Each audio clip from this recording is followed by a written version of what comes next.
The Torah portion of Toldot begins with this fascinating story of Rebecca, who is pregnant with twins, Jacob and Esau, and they're fighting inside her, and it's deeply disturbing her. Why was she so disturbed? I mean, isn't it normal that twins can rustle around in the womb?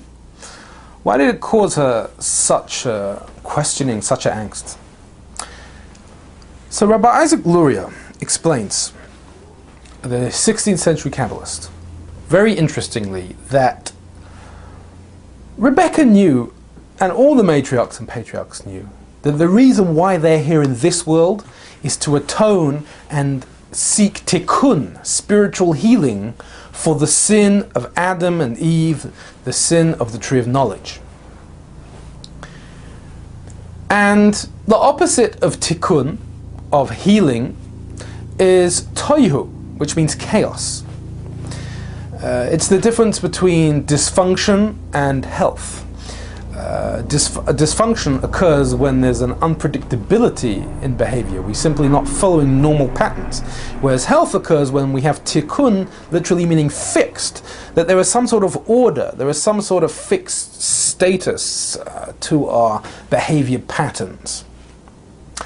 So when Rebecca had this fighting within her womb, she became deeply disturbed that maybe we're not going to achieve tikkun. There is simply too much chaos going on in my womb that we will never solve this and fix it and achieve tikkun. And therefore she went to the academy and she asked the prophet, what's going to happen? And the prophet said, the elder son will serve the younger son. And that calmed her, because it was a message of tikkun. The prophet was basically telling her, right now you have chaos. These two boys are killing each other in your womb, but you should know that eventually there will be an orderly pattern, and the superior son will reach his pride of place and his position, and everyone will be put into context. Now in chapter 25, verse 26, we read that as Jacob and Esau were born, his hand was grasping Esau's heel. And that's why he has the name Jacob. Jacob meaning heel. What is the significance here? So, we come again to the idea of reincarnation. The primordial tension between Cain and Abel is re-emerging its head once again. Cain is being reincarnated into Esau. Abel is being reincarnated into Jacob. And that is the great strife between them. But, even though typically we perceive Cain as evil and Abel as good, it's not that simple. There's always a spark of good in everyone. And Cain, being the firstborn of Eve, actually had a better quality of good. He had less of it. He was mainly a not good person.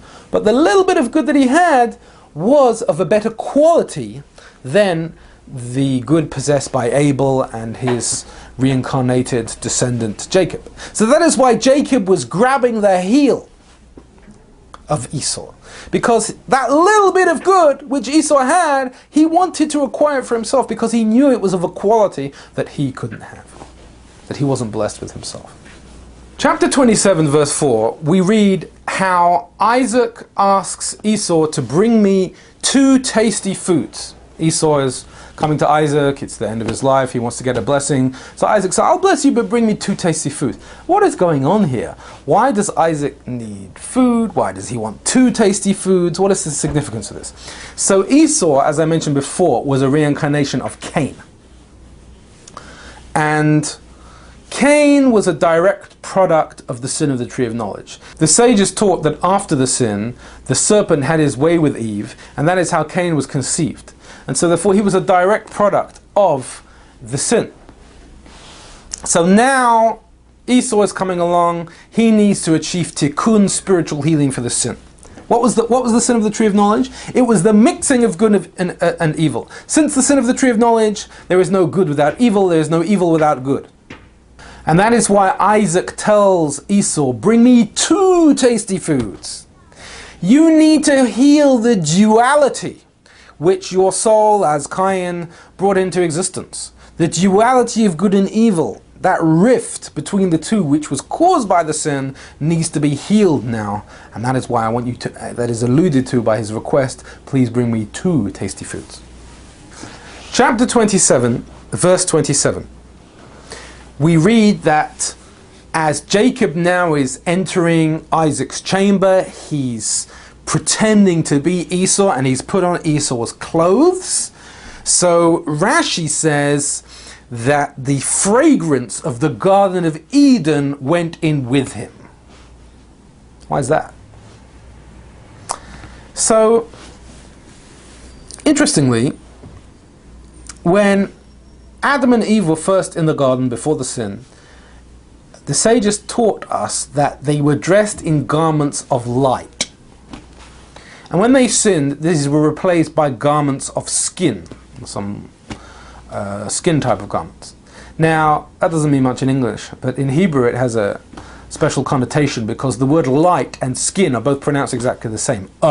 It's just that light is aleph, begins with the aleph, and skin begins with the ayin. But they're pronounced exactly the same. So after the sin, God switched these garments of light, and they became garments of skin. Now, according to tradition, Nimrod somehow got his hands on these garments, and Esau killed Nimrod and then got his hands on them himself. And then so when Jacob is now entering Isaac's chamber, dressed in Esau's garments, he's actually wearing the garments of the Garden of Eden. And that is what prompted Isaac to respond, "You smell of the Garden of Eden," because he literally did. Spiritual message for the week. This Torah portion is called Toldot, which means generations. In other words, it's discussing ancestry. When we read about our ancestors in the Torah, this is not just history. They're somehow present within us. So the challenge for this week is to connect to the lineage and discover the presence of your ancestors within you. And then you'll get the merit of their efforts, and you will be empowered to be as fully human as you can and the best human being that you can. Think about these stories not as something of the past, but as currents which are recurring in your own life. Identify with them, and they will bring a lot of meaning to your life. Thank you for joining us, and next week, please again, same time, same place, Torah in 10.